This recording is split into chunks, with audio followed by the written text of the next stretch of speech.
Hi guys, Mr. Davis here. This is the first one of the Year 8 PE revision videos, hopefully to help you a little bit with the PE work that you've been doing.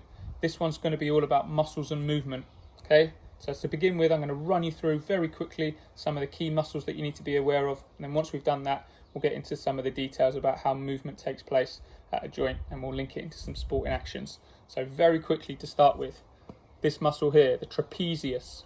Then you go deltoids, your shoulder muscles, triceps at the back, biceps at the front, latissimus dorsi, which runs down here, pectorals, which are your chest muscles, abdominals, which are your abs here, your stomach muscles. You've got your hip flexors at the top of your leg here, which allow this kind of movement.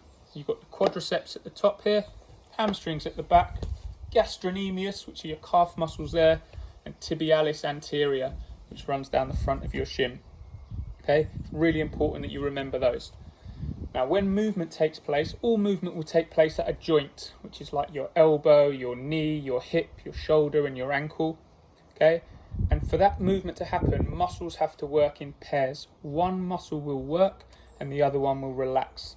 The working muscle is called the agonist, and the one that relaxes in that partnership is called the antagonist. So the working muscle that contracts to force the movement to occur, that's the agonist, and the one that relaxes is called the antagonist.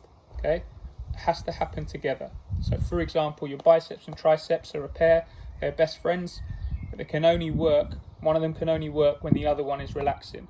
So for example, in boxing, if you were throwing a punch out like that, straightening your arm, your triceps would be working there and your biceps would be relaxing. But then as you bring your arm back in towards the guard, your biceps work and your triceps relax. Same principle works when you're kicking a football.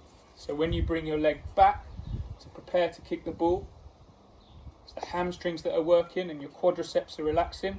And then as you go from here to strike the ball, your quadriceps are working and your hamstrings are the ones that are relaxing. So always, whenever there's movement, one muscle's working and one muscle is relaxing. You'll also see in the knowledge organizer that there's some information about different types of contraction. Okay, it will either be isotonic or isometric.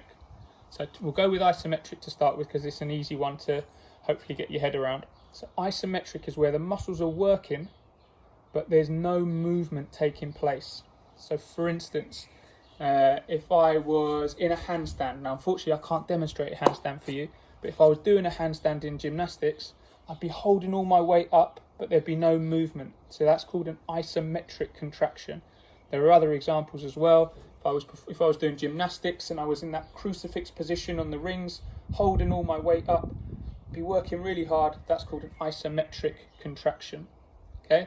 There's a few other examples like a scrum in rugby or the start of a tug of war. You're working really hard, but there's no movement. So the muscles aren't changing in length. The other type of contraction is called an isotonic contraction. So isotonic, I always like to think in the old days, isotonic sports drinks give you energy and energy helps you to move. So isotonic is where there is a change of length in the muscles. Now there's two different types of isotonic contraction that you can have. One is called concentric, where the muscles get shorter.